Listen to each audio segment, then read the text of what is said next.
Hi hello வணக்கம். நான் உங்கள் நண்பன் எஸ்டிஆர். உழைப்புக்கேற்ற ஊதியம். ஆமாங்க, தமிழ்நாட்டில் இப்படிலாம் இருக்க போய் தாங்க வடநாட்டில இருந்து இங்க வந்து வேலை பார்க்கறாங்க. ஆமாங்க, அதாவது நம்ம தமிழ்நாடு அரசு சார்பா 100 நாள் வேலை திட்டம், அதாவது மகாத்மா காந்தி தேசிய ஊரக வேலை வாய்ப்பு உறுதி திட்டத்தின் கீழ 100 நாள் வேலை திட்டம் ரொம்ப அருமையா செயல்பட்டு இருக்குங்கிறதுல எந்த விதமான மாற்று கருத்தும் இல்லை. தமிழ்நாட்டில் அதுவும் கிராம ஊராட்சிகளில் அத்தனை பேருக்கும் இது ஒரு முக்கிய வருமானமா இருக்கு அப்படின்றதுனா கண்டிப்பா ஆமாங்க. மாற்றுத்திறனாளிகள் கூட இந்த 100 நாள் வேலை திட்டத்தில் வேலை செஞ்சு தனக்குன்னு ஒரு வருமானத்தை ஏற்படுத்திக்கிறாங்க அப்படின்னா கண்டிப்பா ஆமாங்க. இவங்களுக்கு தமிழக அரசு சார்பா இந்த மாதிரி பயனாளிகளுக்கு ஆண்டுக்கு ஒரு முறை ஒரு குறிப்பிட்ட ஊதிய உயர்வு இருக்குன்றது கண்டிப்பா ஆமாங்க.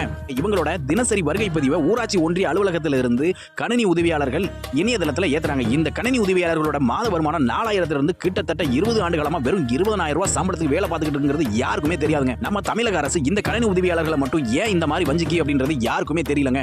ஆமாங்க, கிட்டத்தட்ட 20 ஆண்டு காலமா வேலை செஞ்சு 20000 ரூபாய் வேலைக்காக நம்மளோட வாழ்க்கையில பாதி வாழ்க்கையை இழந்துட்டோமே அப்படின்னு நிறைய பேர் இறந்தும் போயிருக்காங்க. இந்த மாதிரி இருக்கிற அத்தனை கணினி உதவியாளர்களோட வாழ்க்கையும் தமிழக அரசு கண்டிப்பா திரும்பி பார்க்கணும்னு இந்த வீடியோ மூலமா நான் உங்களுக்கு கோரிக்கை வைக்கிறேன். இந்த குரல் பதிவு நம்ம தமிழக முதலமைச்சர் காதுகளுக்கு செல்லும் வரைக்கும் என்னோட குரல் ஒலிச்சுக்கிட்டே இருக்கும் அப்படின்றதுல எந்த விதமான மாற்று கருத்தும் இல்லைங்க. இந்த வீடியோ உங்களுக்கு பிடிச்சிருந்தா கண்டிப்பா லைக் பண்ணுங்க, ஷேர் பண்ணுங்க, நம்மளோட ஐடியா ஃபாலோ பண்ணுங்க. போட்டுதாங்க.